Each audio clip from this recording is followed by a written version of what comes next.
Hey, everybody, thanks for joining me this afternoon. We'll go ahead and get into it here. Um, Hopefully, y'all can hear me. I just want to go over a few quick things. So, number one, there won't be any office hours this coming Monday for a couple of reasons. One, Labor Day, and then two, there is a hurricane headed our way. Hurricane Dorian's headed toward Florida here. So, we'll try to keep you all up to date on what's going on with that. It's possible we may not have office hours on, Tuesday or Wednesday. Just depends on what happens with the hurricane. So bear with us while we're, trying to stay safe here in Orlando, and hopefully, it's not a big deal. We just get a little wind and stuff like that, but it's possible it could be more damaging to that. We might lose power and stuff like that. So keep in mind. So I'll go ahead and start here with Bob B. And one other thing I want to mention is I take questions up to an hour beforehand. So if you get the notification, if you're signed up for the notifications for today or for any other day, the 9 o'clock ones or the 3 o'clock ones, an hour beforehand, then you can start going in here and posting your questions. And those are the questions that I start with. Any questions that are done before that and after the previous office hours are likely not going to get answered unless there are just no questions to be answered. So, and this is just to make sure that people who are here watching the office hours will get to see their questions get answered. People that post their questions, in the office hours when they're not going on, I don't know if they're going to be here to get to see their question get answered. So just wanted to make sure that I'm answering questions for people that can see them. So we'll start here with Bob B. Bob B says, massive lag, 2.4 palms rotate to right on backswing and to the left on follow through. The move 1.2 on downswing, rotate hands left to close the club face. I've rotated my hands left for the lag, so there will not be much left. Hand rotation remain in the follow through. So this is the sequence to work on. So it sounds like Bob's a little bit confused between what lag is and what squaring the club face in the swing is to be able to get forward shaft lean and compress the ball a lot better. So I'll go ahead and go over that real quick. So let's go over what exactly lag is and what's going to give you the appearance of lag.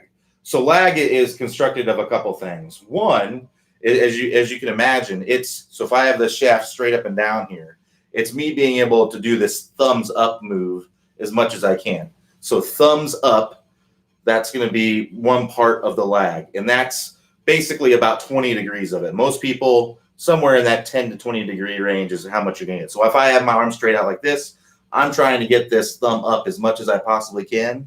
That's roughly about 20 degrees, I would say, maybe 15 degrees. I don't have super flexible wrists, but that's also keeping my wrist relatively flat, not cupping it a ton. So if I cup it a bunch, I can get a little bit more. That's keeping my wrist relatively flat here. The second piece of it is the shallowing of the club. So if you watch, I have that right there. And if I shallow the club, now look how much lag I have. I have a lot more lag going on. So again, this is club shallowed out. This is vertical. This is shallowed out. And you can see the difference here. So that's vertical, not a tight angle there. And then shallowed out is a tighter angle there between my arm and the shaft. So that's basically the second piece of it. Then the last piece of it is just the momentum of the club head. So when you are swinging up the top and then you change directions, your club has momentum going in that direction. So if I were to just go like this, you can see that I'm generating a tighter angle of lag. So if I have my club all the way like this, and then I shallow it out, so I'm in that position, and then I just go like that, you can see how I'm able to create a tighter angle of lag. So that's that second piece there, or the last piece there of lag. So that's what gives you the lag there. So we talked about thumb up, shallowing, and then also the momentum of the club head. That's different than the move. The move for squaring the club face earlier is in the transition, is doing this with your wrist. So the trail wrist bending back, that's palms moving back. So this would be wrist extension, wrist extension. This would be wrist flexion this way. So that's what you're doing with your lead wrist. You're putting it in wrist flexion there. So that's what squares up the club face. If I were to hold up the club like this and match the leading edge to the back of my left hand, just basically, the club face is basically the back of my left hand here. If I go like that, you can see the club face closes. And this is what allows you to square up the club face when you have forward shaft lean at impact. So if I go into impact and I don't turn this handle down, I just flip my trail hand kind of straightens out and I flip this club forward. Well, look, I have a square club face, but I don't have any forward shaft lean here. Zero forward shaft lean. So if I were to just keep these same wrist angles and push my hands forward, now look, my club face is wide open. So what I have to do to square up that club face is do that left wrist or that lead wrist turning and the trail wrist bending back to square it up. And now look, I have square club face and forward shaft lean. So that's what we're doing in the transition here. We're generating lag, we're doing those things, and then we are turning the handle down. So you can see I'm still getting this lag, but I'm also turning that handle down to be able to have that club face nice and squared up at impact when I have forward shaft lean. So that's basically the difference between the two. So what I'd recommend doing is, work through the Toss Figol system first, see what pieces of the system, look at your swing on camera, look at, get a feel for what the Toss Figol system is, all the pieces of it, and then look at your swing and look at the areas where you are struggling with the most. And, whether it's getting a bigger shoulder turn, maybe your spine's all over the place, it might be what you're looking for too. If you're looking for more consistency in your golf swing, if you're looking for more consistency in your golf swing, most likely the stable fluid spine is going to be where you want to go. It's really the number one key to consistency. If that spine's kind of moving all over the place, sliding all over the place, it's going to be difficult to be consistent. Your eyes are moving around everywhere. Having a little bit of movement is fine, but you don't want to be kind of all over the place, reverse spine angle to being more angled away or being too far angled away throughout the swing. You want to remain pretty stable with that spine. So that's going to be your number one key to consistency. If you're really having trouble finding the center of the face or, swinging the club on plane, if you're just having trouble with consistency, that's going to be your number one key there. If you're looking for distance, probably your power turn and your lag are most likely going to be the places where you want to go. Power turn for sure. And also the 20-minute distance fix. That's another place to go to that just basically expands on the power turn and the lag and also getting some sequencing type stuff in there as well. So has a lot to do, getting good distance has a lot to do with that as well. So really depends on what you're looking for in your swing. But, the move is kind of, it's a course. It's more of an advanced course. It's a little bit harder to do. We want you to be doing the Toss Figol system pretty well before you move on to the move course. Once you're in the move course, that's all about getting more forward shaft lean and getting more compression on the golf ball. And if that's what you're struggling with and everything else is pretty good, then maybe the move course is what you want to work on. So hopefully that makes sense. And, of course, we do offer unlimited swing review program. If you're not sure what you need to work on, I know this can all be a little bit overwhelming. We do our best to steer you in the right direction, but everyone's got special cases and different kinds of swings. And if you're just not sure and it's all overwhelming, we're here to help you. You can ask me here, but there's some things that I just can't know without seeing your swing. So in order to do that, we would want to do our unlimited swing, have you sign up for our unlimited swing review program. So that way you can send me your swing and I can take a look at it and see exactly what's going on there and pinpoint exactly what you need to do and what you need to work on. It's a good way to help you accelerate your progress. If you're interested in doing swing reviews with myself or Robin, you can click on the Get Review at the top of the page there, or there's also the above the video there's a link that will open up another window that you can find more information and be able to sign up. I believe I have a couple spots available right now. Robin, I'm not sure if he has spots available right now. He fills up pretty quick as well. But, if we don't see spots available, just join that waiting list and then we'll get back to you as soon as we can, when spots become available. All right. So, Bob, if you have any follow-up questions on that, be sure to ask. I'll be happy to help. Hopefully I answered your question there. All right. So David S. says, Q, please talk about the position of the right forearm at impact. How close the right forearm should come to the top of my right thigh into impact. My arms tend to be way away from my body at impact as a result of coming over the top, and my shots are inaccurate. I didn't mean to say sharks there. Shots are inaccurate. So basically what's going on here is you're early extending as you're coming into impact. So when you early extend, meaning, so what I mean by early extend is that when you're coming down into the golf ball, your hips are kind of moving toward the ball, and you kind of stand up and you kind of end up in this kind of position. This is kind of what you're talking about. Your arms are way out away from your body, and you're early extending. So I wouldn't worry so much about where your arms should be necessarily imperfect. That's not really that important. What's important for you is the reason why you're doing this action and early extending into impact. And the biggest reason I see, and David, I think you're fairly irregular on here, unless it's another David F that asks questions all the time. But just based on a lot of the questions that you've asked, I would imagine that the move course is probably something that you need to work on. I imagine that you're coming down steep, and that's basically coming down steep and over the top, very, very similar type actions. Because what's happening here is that when you come down steep, you have to stand up to get this club to come back down plane. Otherwise, you're just going to kind of continue to come over the top. So we need to get that club working, get that club shallowing out so that you can stay in your posture and rotate into impact. And then just by virtue of doing that, your trail arm will be in the right place. It's not about trying to make sure that your arm is 4 inches from here and 3 inches this way and stuff like that. It's a matter of what you're doing to get yourself to that point. And it's starting with the top of your swing, most likely. Now, I don't know for sure without seeing your swing. It kind of goes back to what I was talking about before. It's impossible for me to know exactly. But what I can do is give you a best case scenario of what's going on. And this will be just something, use your camera phone.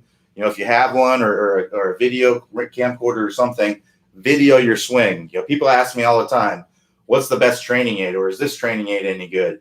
Is this training aid again? Most training aids are complete and utter garbage. All right. One of the best training aids out there is something that most people already have and they have in their pocket right now. Get out your phone and video your swing. Ask somebody to video it for you. Get a phone tripod from Amazon. You can get them for I think $10 or something like that. I used one for a long time. What I use now is something called a Selfie Golf USA. Do a Google search of Selfie Golf USA. It's basically it looks like 2 bag clips that are connected together. One attaches to an alignment stick, one attaches to the phone, and it'll film. It makes it easy to film your swing. It just fits right in your golf bag. That's what I use now. It's very, very convenient.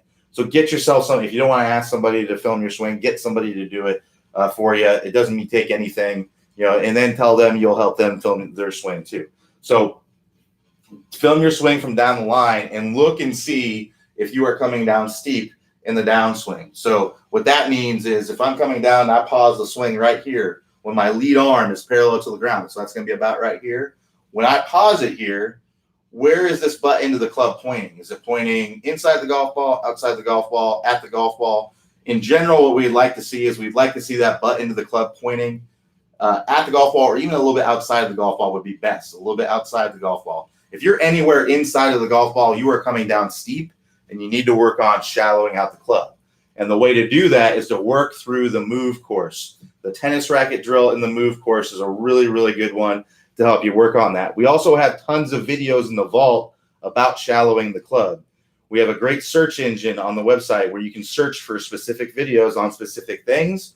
In the upper right-hand corner, search the word shallow, and you'll get tons of videos on shallowing out the club, all these kinds of different feelings and drills to help you to start shallowing out the club. So work through those drills as well. But that's only if you see that club shallowing out. But in most cases, that is the reason for early extension. That's why we see you coming, up off the ball and you get those arms fully extended out, because you have to fully extend your arms to get to the golf ball because you're pulling away from it because you're trying to get that ball to come back or get that club to come back down on plane. So check that out on video. Like I said, video is really one of the best, training aids out there. Just because it's not something you bought in an infomercial doesn't mean, it's not any good, right? So check out that. Check out those shallowing videos. Also, the move course is going to be the biggest thing to move to get that club shallowing out. If you click on the house icon at the top of the page there and scroll down, Top Speed Golf System course videos or course progress, I believe it says. If you scroll down there, you will see the move course and start working through the move there. All right. So Steve R says, can you tell me how to adapt the correct spine angle with somewhat downhill lie? So downhill lies, in general, what you want to do is you want to kind of match your shoulders to the slope. So if you have a downhill lie, let's say that the hill is a 6 degrees downhill lie, right? So you're kind of in this downhill position. Well, if that's the case, then if you had a camera that was perfectly level, your spine angle will probably be pretty close to vertical at impact because you want to match your spine angle to that slope. So you want to be 6 to 8 degrees tilted away on a level ground, and then you want to kind of match your shoulders to the slope. So if I'm 6 to 8 degrees tilted away here, this would be maybe on a 6 degree slope. This would be maybe on a 12 degree slope. I'd be kind of angled down a little bit more. And what that allows you to do, because if you stay very angled away when you're on a downhill slope, you're typically going to hit that ground well before the golf ball if you kind of stay stable throughout this. So getting a little bit more vertical is going to help you get that ball first contact a little bit better. So that would be my biggest recommendation there, is kind of try to level your shoulders with the ground, and that's going to help you get your spine in the right position there to hit the ball.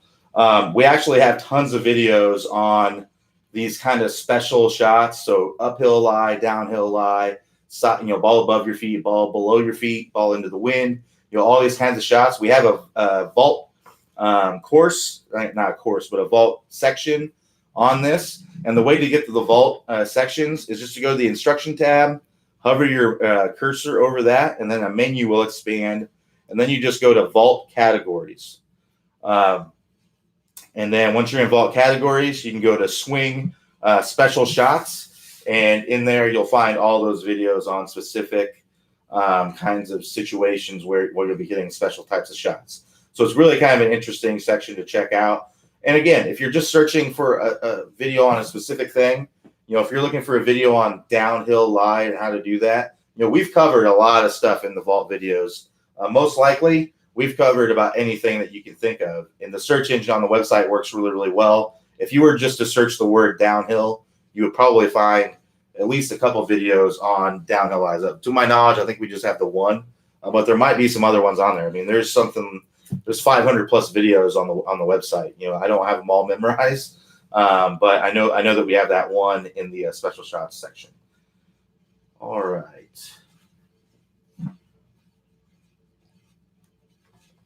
So Bradford C says, straightening both of my arms when the club is about to impact the ball seems to be pretty hard and causes lots of topping off. Any drills to avoid this? So you're talking about straightening both of the arms at impact. That's actually something you don't want to do, and that's something that I believe that David was talking about what he was doing earlier, is that he was coming into impact and he was really, his arms were his hands were far away from his body, and that's from full extending upward through impact. So in general, that lead arm is going to be pretty straight as you're coming into impact. If there's a little bit of bend in it, that's completely fine. Now, if you're getting that chicken wing coming through there, that's another issue.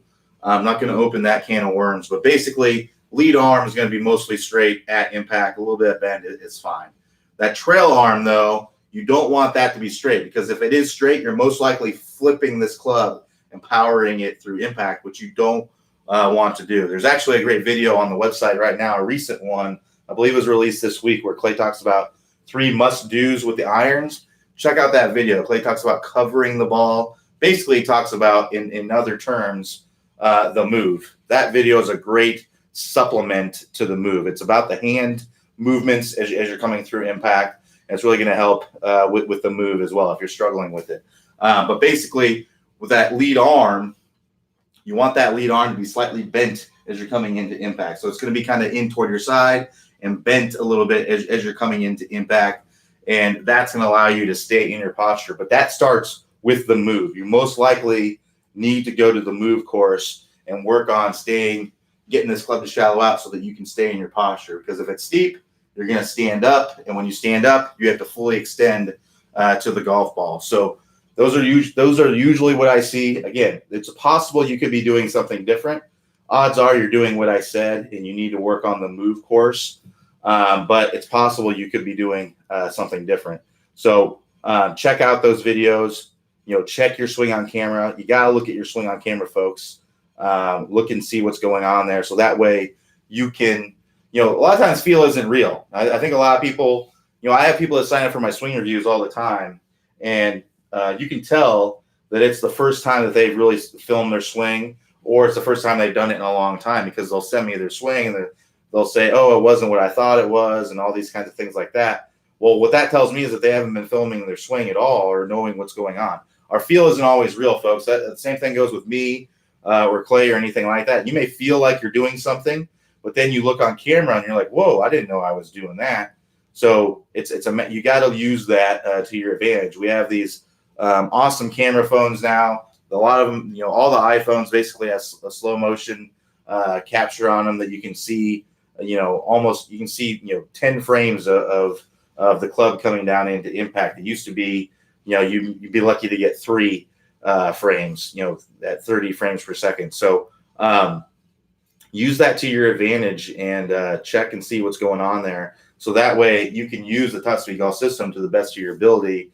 And, the move is going to be the thing that you want to do. Really, the easiest way to go about golf instruction or just improving your swing in general, is to film your swing, look at the pieces of the Top Speed Golf system, and try to get those pieces right. If you get those pieces right, then you're going to fix basically all of the technique issues that you could be having with your swing, and then move on to the move and get that working well. If you do that, then you're going to get, basically every single thing that all pro players do in their swing, and that can all be seen on camera. All of those things that you can see on camera.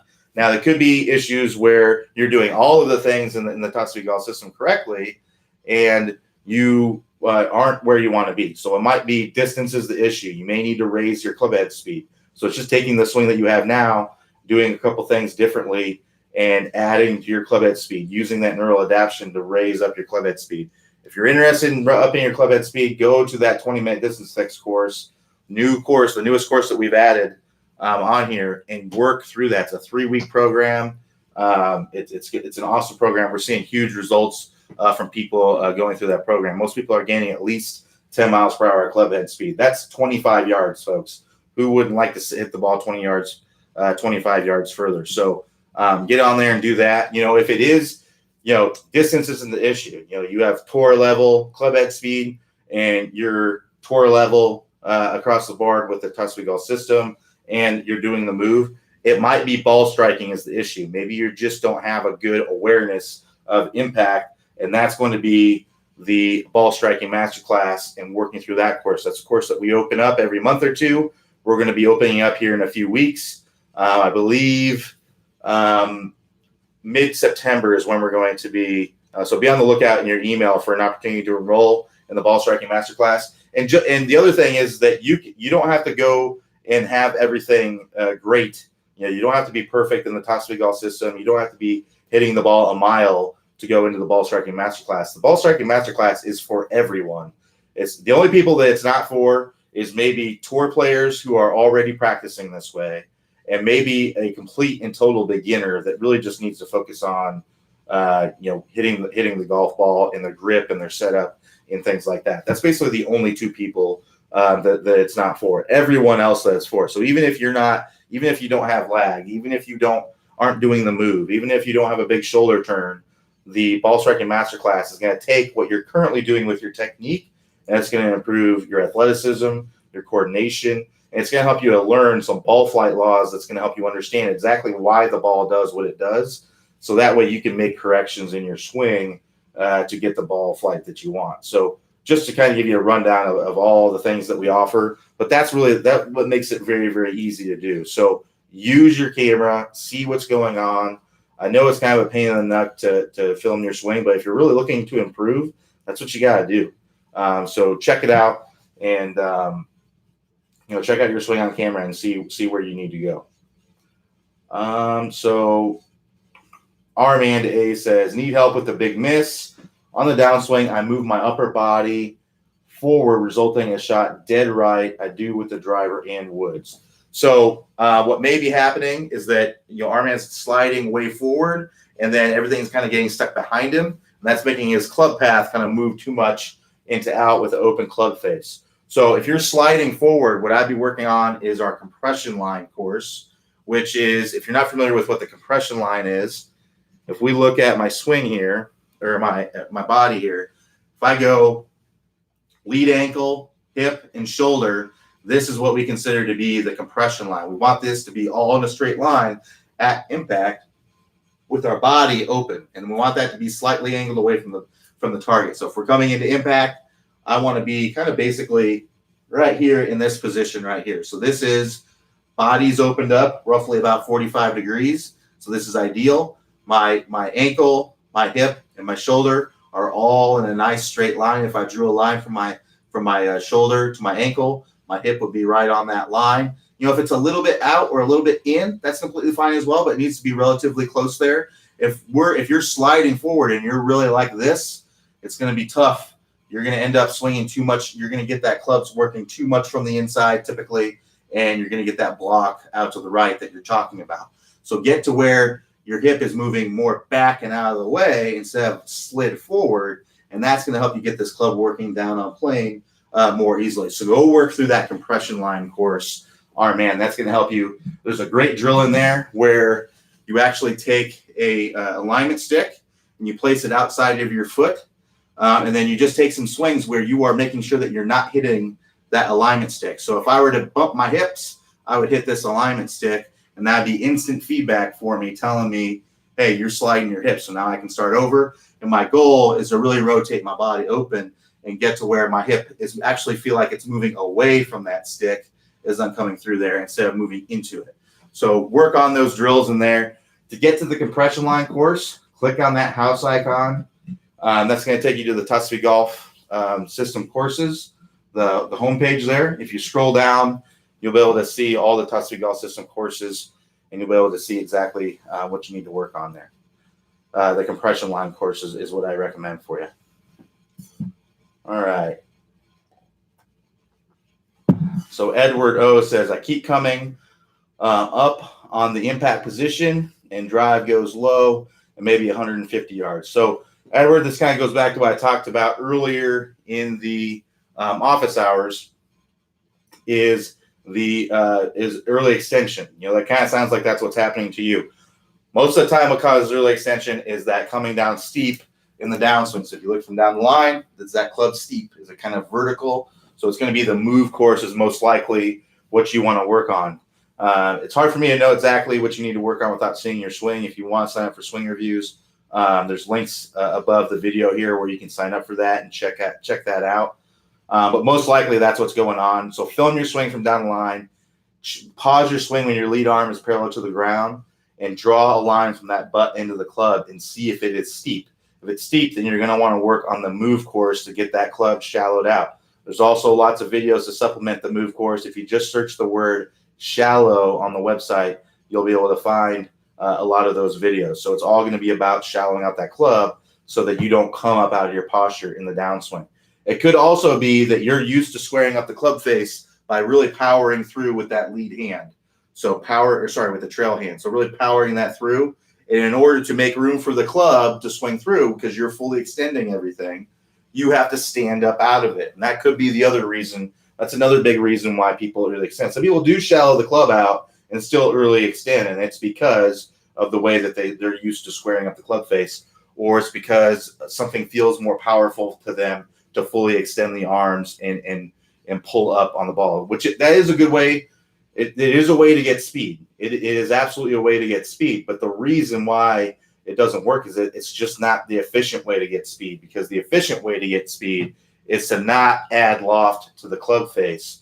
When you add loft to the club face, that really takes a lot of power out of the ball. Imagine taking your 7-iron and turning it into a lob wedge. That's essentially what you're doing when you're adding loft to the club face. So It may not be that much, but I think you understand what I'm saying there. So work on that move. The move course is going to be a good one. Another great video to supplement kind of the hand actions and squaring up the club face earlier in the swing is a video that Clay just released. It's the cover the ball video where it's actually, I don't think that's what the title is. I think it's called 3 Must-Dos with the irons or something like that. But that video there, it applies to driver as well. The only difference with the driver is that you're hitting up on the ball with the driver versus the iron, you're hitting down on the ball. But you're still covering the ball with the driver. You still want to come in with the driver and be squaring that club face earlier and having the trail hand kind of on top of the golf ball as you're coming through there. The only difference is you're swinging up on the ball as you're coming through there instead of down on the ball like you are with iron. So check out that video as well. If you'd like help with that, again, Unlimited Swing Reviews, I'll be happy to help you as much as I can. So Bradford C says, I checked the video. It looks like chicken wing. So if you are chicken wing, so just to go over what exactly a chicken wing is, a chicken wing is basically when your lead arm when your lead arm is kind of coming through impact and it kind of ends up kind of in this position like this. So you kind of basically end up going like this. So what's happening here is that my arms are out racing my body. My body comes in, it stalls out. I'm coming into impact. My hips stop. My arms keep going. And when my arms keep going, that's what happens to my arm there because I'm trying to stop this club from flipping through there like that. So what I end up doing is I do the kind of this chicken wing action through there. So that's all going to be all about continuing to move and get your hips rotating and try to feel like your hips are continuing to accelerate through impact. And a lot of that comes from getting a proper weight shift and things like that. As far as there's all kinds of things that could be causing your chicken wing.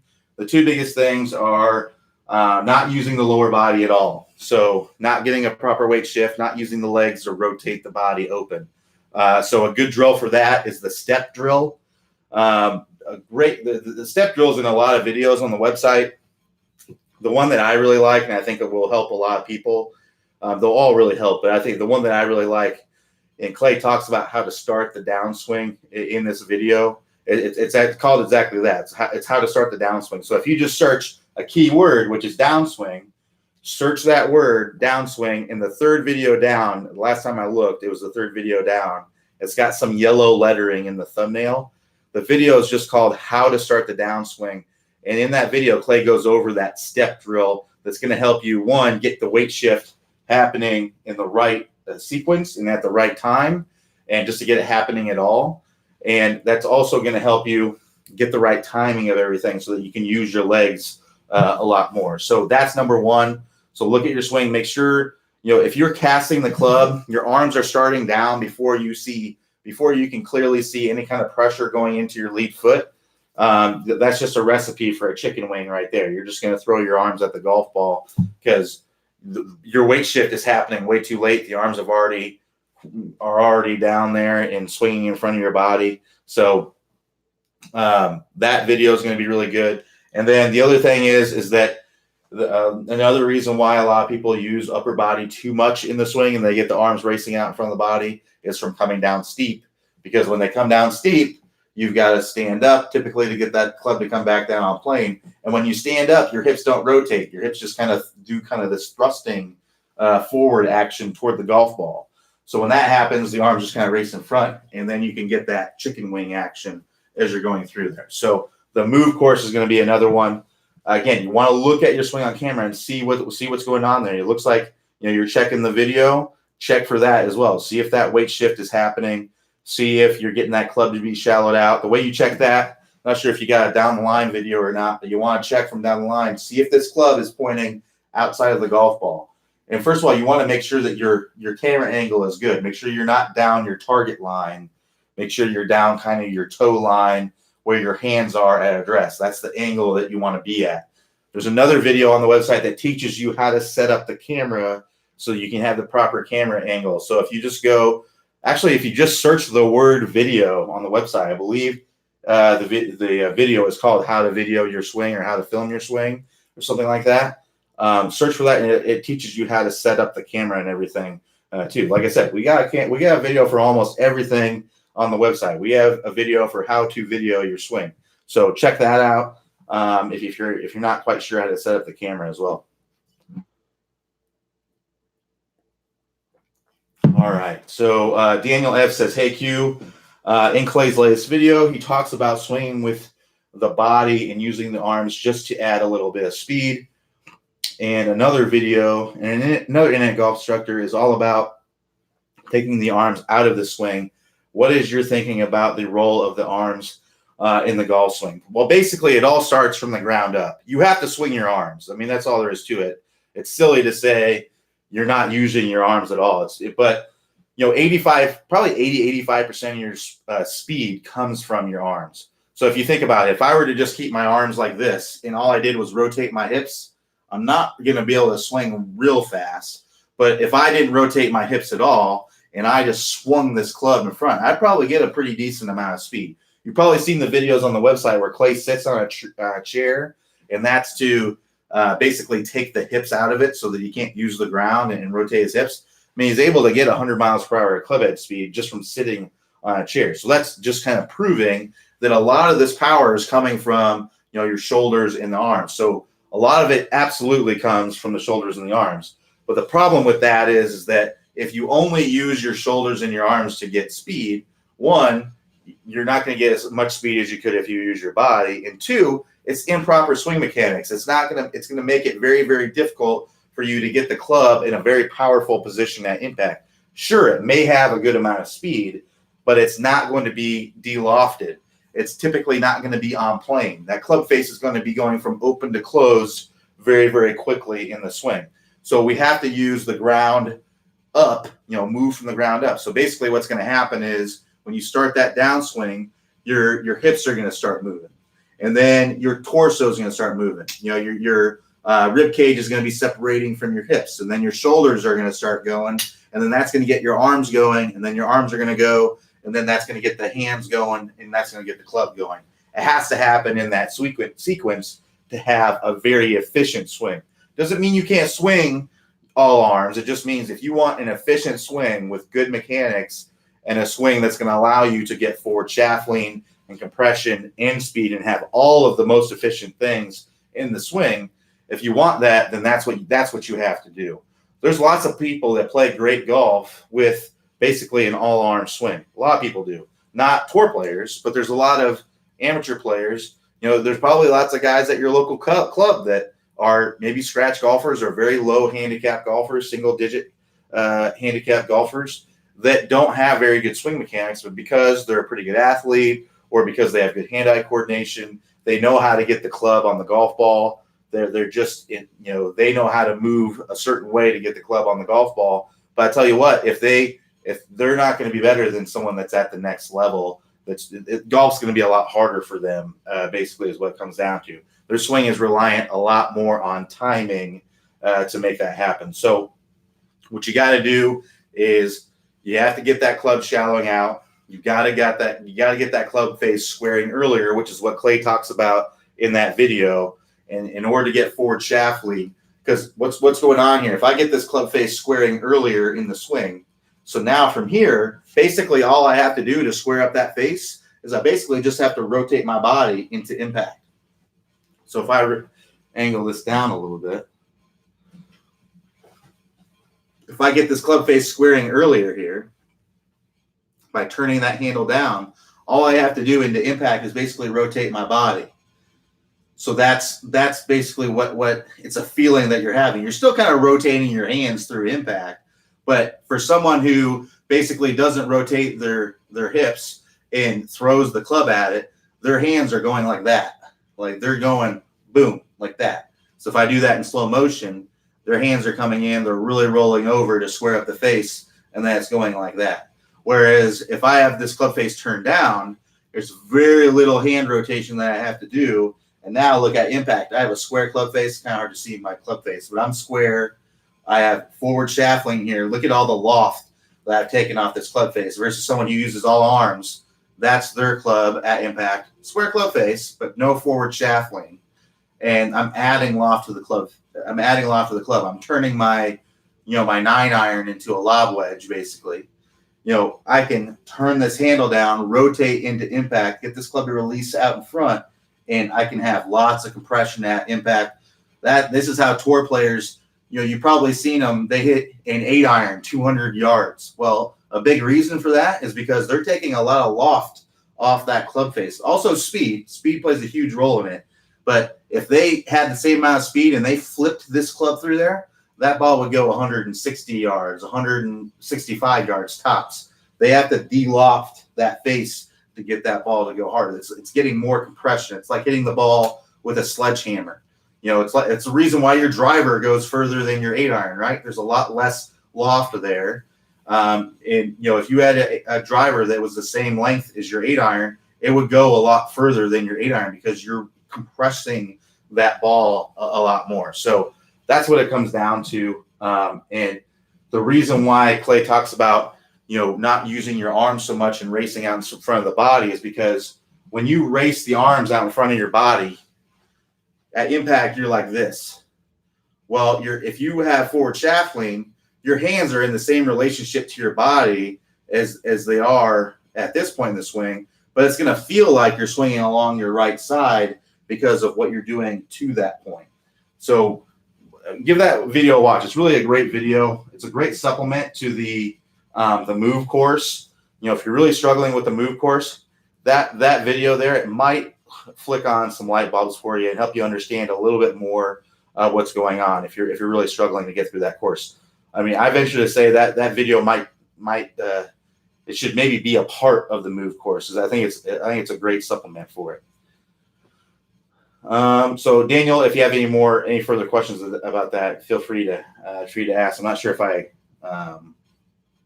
answer your question exactly, but hopefully you understand kind of what the role of the arm. The arms still play a huge role in the swing. And honestly, if you have proper swing mechanics, you're going to feel like you're swinging your arms as hard as you can because of your swing mechanics are allowing you to do that. But if you don't have your lower body involved, it's not going to feel that way initially until you get those good swing mechanics going. All right, so we got about 17. Oops, there are a bunch of core questions. I just need to scroll up. So we'll get Richard W's question here. Say when you hit the ball, do you picture in your mind to hit the ball, or do you picture the target, or do you picture the straight line release, etc.? If I swing without the ball, it feels perfect. As soon as I have a ball in front of me, it happens that I hit the ball, ground, etc. It happens that I hit on the ball, ground, etc. So let me talk about a couple things. So yes, when you are taking a practice swing, your focus is just on the movement, and that's why a lot of times we can see, we're going to see a perfect top speed golf system swing when you are, without a golf ball. But when you add the golf ball there, things change and you kind of get what we call, a hit impulse. Well, the reason for that is because when you add the golf ball, you're focused on hitting the golf ball, and you should be. You're focused on not only hitting the golf ball, you're focused on hitting it straight in the center of the face, the ball before the ground, with some speed. You're with a club path that's into out or on plane or even slightly out to in. If you're trying to hit a fade or something like that, you're focused on all these other things as well. So everything that you're doing, that you're seeing with the golf ball is a reaction to help you make that happen. So what you need to do is have proper swing mechanics to make that happen. The biggest thing that I see, especially people who are doing practice swings, they have forward shaft lean in their practice swing.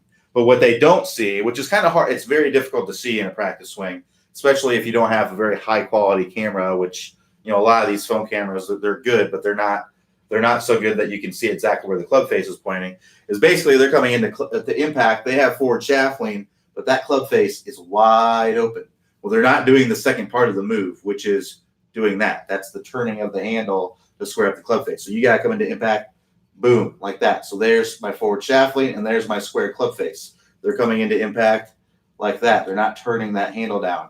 They're using the same wrist angles that they used before, which was to square up the club face. So when you go to hit the golf ball, you're not, intuitively, you're not thinking, I want to get forward shaft lean and leave the club face wide open. So what you do is you get this hit, what we call the hit impulse, and you square up the club face the way that you're normally used to doing. So you have to train yourself to get the forward shaft lean and the square club face. So that's usually the biggest reason, the biggest thing that I see between people that are having trouble with that. But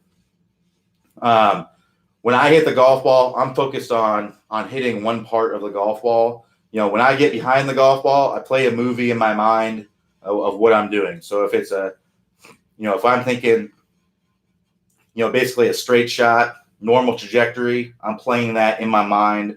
I'm visualizing the sound of the golf ball, visualizing the way that it's going to feel when I hit it. I'm visualizing the flight of the golf ball, where it's going to land on the green, how it's going to roll out. I'm visualizing, all of these things before I hit the golf ball. And then I go up and I'm focusing on the back of the golf ball and making that happen. That's typically what I'm doing. Now, if I'm trying to hit a draw or a fade, if I'm trying to get the club face a little bit more closed or a little bit more open, I might be focusing on the outside of the golf ball for a closed club face or the inside part of the golf ball for an open club face. This illustration here is actually I had the same question last week about where to focus on the golf ball.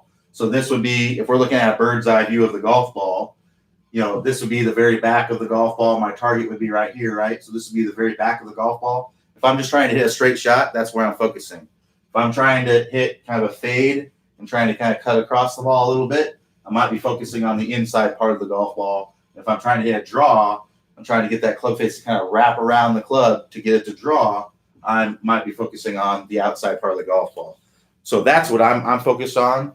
But the movements, if you're focusing on movements, the way your body is moving to make that happen, I would be doing that in your practice and make sure that you're ingraining that movement.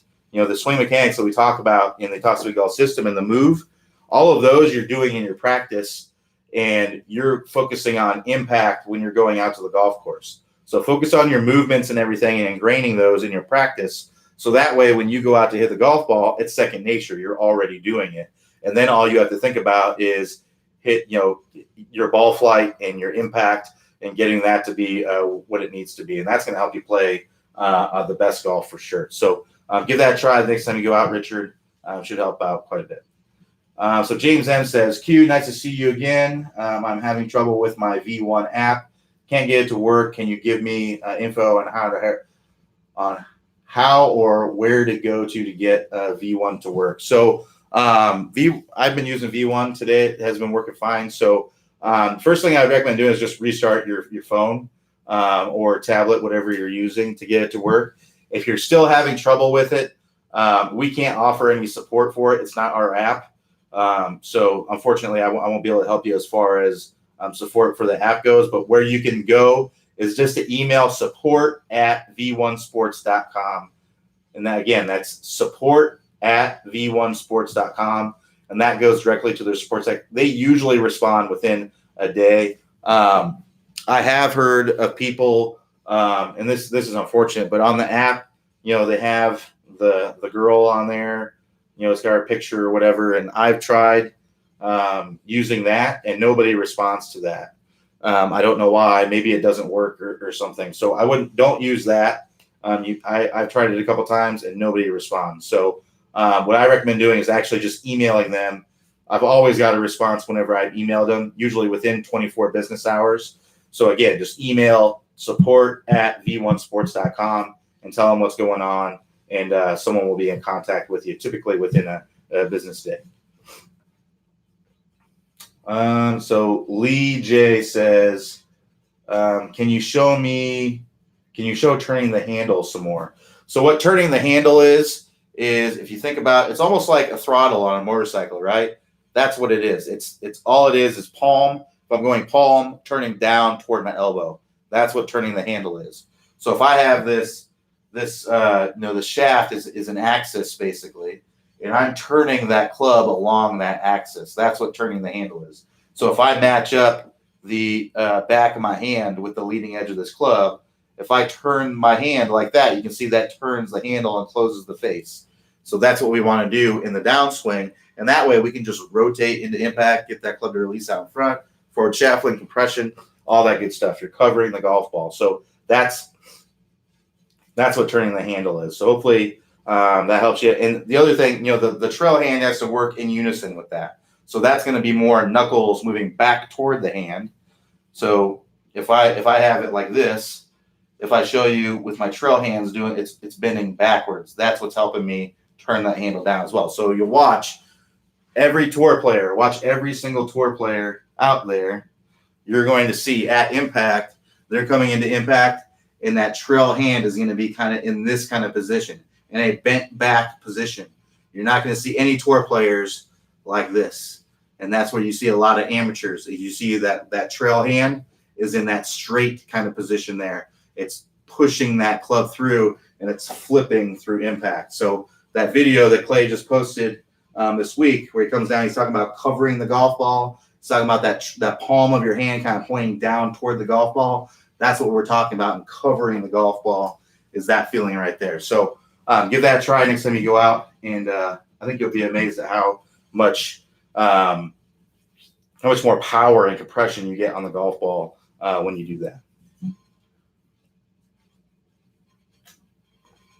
All right, so Thomas C. asks, when you say release out in front, what is exactly releasing? So the club head is releasing. That's what we're talking about. The club head's releasing. So when we talk about the straight line release and what exactly the straight line release is if you look on camera, if you look on a face-on view on camera, we're talking about when this club is splitting the forearms in the follow-through, basically.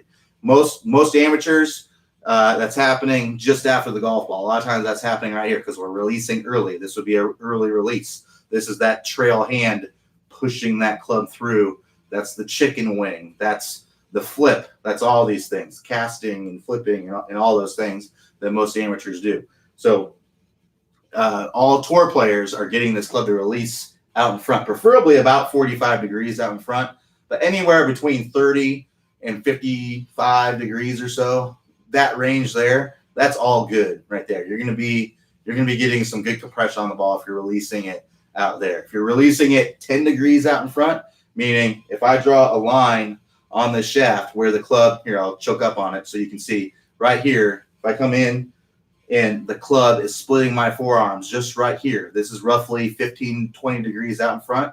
This would be an early release. If you draw a line up the shaft and point it right into my sternum here, right into my chest, and then you draw a line vertically, on the V1 app or, whatever analyzation app you want to use, that angle that I'm creating here would be probably about 20 degrees in this position right here. So that would be an early release of the club. So that's what's releasing is the club head as you're coming through impact or after impact.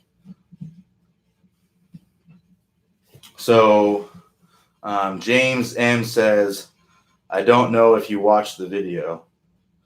James, I'm not sure exactly what you're referring to. I'm not sure what video you're talking about. So if you're talking about an instructor, if instructors watch the video, so it really depends on, I'm not sure if that's what you're asking about. I'll go over that real quick. If you are, and this will be something you'll want to go email if you're working with Robin or myself with Unlimited Swing Reviews, you would want to, you have our emails. You can just email us directly to ask questions, within that. But I'll go over it real quick here. So if you are using a Apple device, so iPhone, iPad, if you go to the Lessons tab, you'll be able to see all of the videos that you sent. So it'll say video sent, it'll say sent, and then it'll have the instructor's name. It will say accepted. If the instructor has downloaded the videos, that means that it's been accepted by the instructor.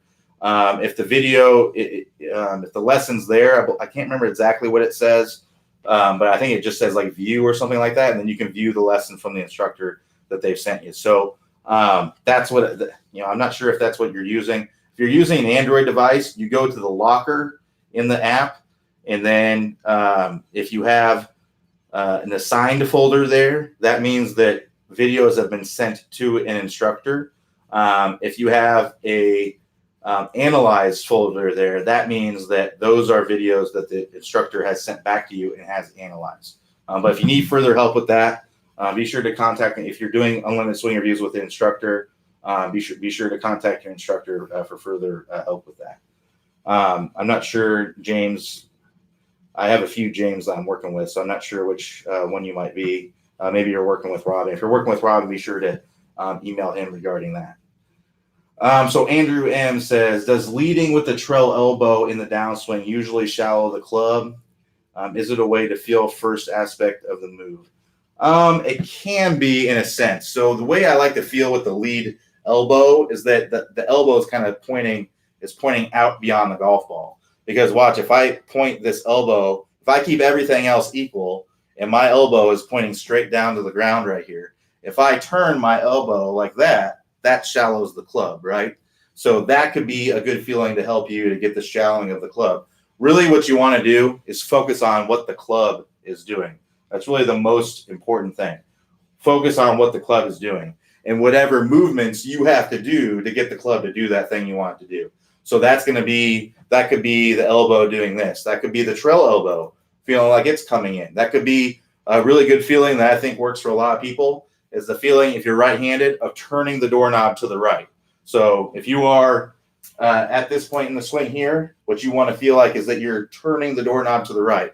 So that's this feeling right there, and that's going to help you to get this club to shallow out. So that's a good one. But watch what happens to my elbows when I do that. My elbow turns out that way. This trail elbow does that way. So it's all about finding that feeling, that movement that helps you to get the club to do what you need to do. But first, I would just focus on what the club is doing, and that's going to help you the most. Lee J says, so hip turns about 45 degrees before the downswing. So yeah, so at the top of the swing, your average tour player is going to have, the average tour player actually has about 50 degrees of hip turn. So yeah, if you're restricting your hips in any way, you could be restricting your shoulder turn because it all starts from the ground up, right?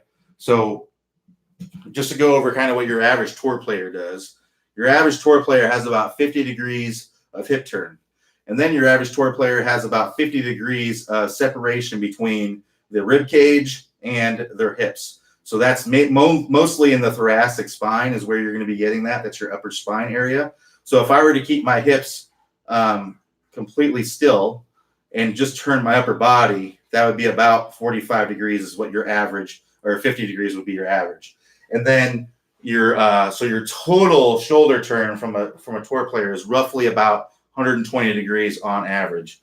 It's actually 118, but we'll round it up to 120. So the other 20 degrees or so comes from the protraction and retraction of the shoulders. So protraction is going to be your shoulder blade moving away from the spine, and retraction is going to be shoulder blade moving toward the spine. So that's where if I were to keep my chest completely still and my hips completely still, and then protract this shoulder and then retract that shoulder, that's roughly about 20 degrees of rotation there. So if you are having trouble getting to a 90-degree turn and you're only rotating your hip about 20 degrees in the backswing, I mean, you're leaving 30 degrees out of there that you should be getting just by turning the hips a little bit more.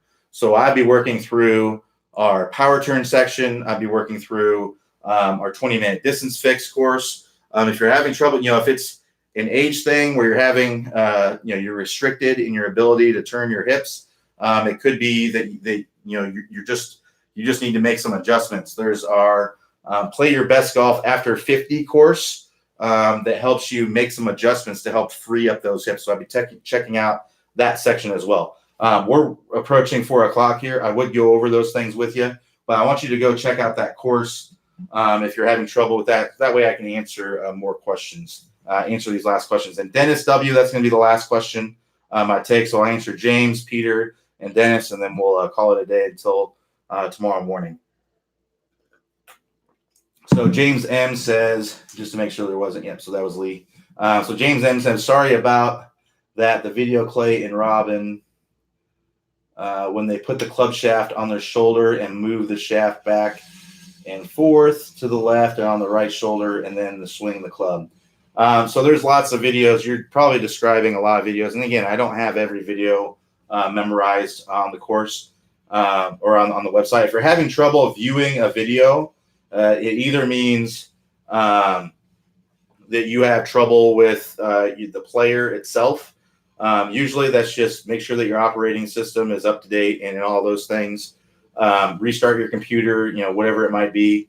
If you don't have access, I don't know what videos you wouldn't have access to that have Robin and Clay in it. So I imagine it has to do with the video player or your system itself. And if you're still having trouble with it, contact our support team. If you just email support@topspeedgolf.com, you can our support team will give you a list of things that you can try to hopefully get it to work on your computer. So a couple more questions here. So Peter B says, first, love the instruction. Started about a week and a half ago. Before solid contact was a mystery. After working through 3,000 reps of the fluid spine, my contact is much better. That's awesome to hear. So now I miss right, push, and slice. Should I keep working through the fluid spine to completion, or should I start adding in lessons from other parts of the system? So, if you're struggling with a slice, we have our Never Slice Again course. I'd start working through that in conjunction with the spine, making sure that you're in your right spine angles. It's probably just you're used to delivering the club in a certain way from a certain spine angle, and now that spine angle has changed, the way that you deliver the club to the ball has changed. So you're probably just maybe swinging over the top, or maybe if you're just pushing the ball out to the right, you might be blocking it. It's hard to know without seeing your swing. But if you're slicing the ball, meaning the ball is kind of starting straight or even a little bit left, and it's slicing to the right, if you're right-handed, that's due to a path that's too much out to in. And you're going to want to work through our Never Slice Again course to get that corrected. If it's pushes out to the right, meaning you are probably swinging too much into out and your face is just open. If the ball is starting to the right and slicing, or if you're just pushing the ball to the right without a lot of curvature, that's going to be a product of a path that's too much into out, which is opposite from the slice course. So you'd want to work through our Never Hook Again course to get your path working more kind of over the top. Usually that can happen a lot of times because if people are very vertical with their spine and then they get more angled away, when you get more angled away, it makes it easier to swing this club from the inside. So a lot of people, when they work through the Stable Fluid Spines course, if they get more angled away and they're used to being more vertical, a lot of times they will end up kind of swinging too much into out. So working on that Never Hook Again course is going to help you to swing, basically feel like you're swinging kind of over the top to get that worked out. And again, if it's too much for you to kind of put that together or whatever, I do offer unlimited swing review program. I do have some spots available. I can take a look at your swing and tell you exactly what you need to work on, give you a drill to get that worked out. So if you're interested in that, click on above the video there, get review, and that should get you where you want to go. So Dennis, one of the last questions here, Dennis W says, should the right elbow be up in the backswing? I tend to have it down and bring it toward the side in the downswing. So the right elbow, I don't really have much of a concern with the right elbow in the backswing. Some people aren't capable of keeping that elbow tucked in. A lot of people, they say you don't want that flying right elbow. Well, tell Jack Nicklaus that, right? Tell Freddie Couples that. All these guys have flying right elbows. It's more about bringing that elbow in the downswing. It's about where that elbow is coming into in the downswing. So in the backswing, I could care less if you're here or if you're here. That both of those positions are fine with me. But what I need to see happen in the downswing is from here, I need to see that continue to kind of work like that. And then if you're way out here, I need to see that elbow kind of come in. So if you got that flying elbow and you keep it out there, that's going to be an over the top kind of swing. So just make sure that elbow is kind of coming in. Some good drills that you can do is just going up to the top, pausing at the top with whatever comfortable elbow position you have, and then coming down halfway and pausing halfway and making sure that your elbow's kind of coming into this position right here, into your side, a little bit ahead of the mid seam of your shirt, and that's going to be in a pretty good position to help you to come nicely into the golf ball. So if it's getting way behind you like this, that's getting stuck. You're going to swing from the inside too much, and you're going to be susceptible to hooks and blocks, or you may compensate at the end to even flip the club through there. So up to the top of the swing, I could care less about where your elbow is. It's whatever is most comfortable for you. But in the downswing, that elbow needs to be coming down into the body. It can't stay out there. So Lee J says, thanks, Q. And no problem, Lee. I could help. And then Peter B says, I'm super inside looking at video. You are getting a new student. Awesome. All right, Peter. So happy to work with you there. We'll take a look and get you on track. So just to close out here, wanted to mention Monday there will not be any office hours due to Labor Day, and also maybe due to Hurricane Dorian shutting off our power and things like that. So keep in mind, next week, we don't know what's going to happen with the hurricane. We are in Orlando, Florida. A lot of times the hurricanes don't hurt us too bad here because we're too much inland, but they're saying this thing's gaining power as it's coming up this way. So we may lose some power and things like that. So keep that in mind. It's possible we may not have office hours Tuesday, Wednesday, or any next week, just depending on what's going on with the hurricane. So bear with us there, and we'll be back as soon as we can. So everybody have a great rest of your week. I will talk to you tomorrow, Friday in the morning, 9 a.m. Eastern time. So join me at that time. Everybody have a great rest of the day, and I'll talk to you next time. Thanks, Lee. We will. Thanks.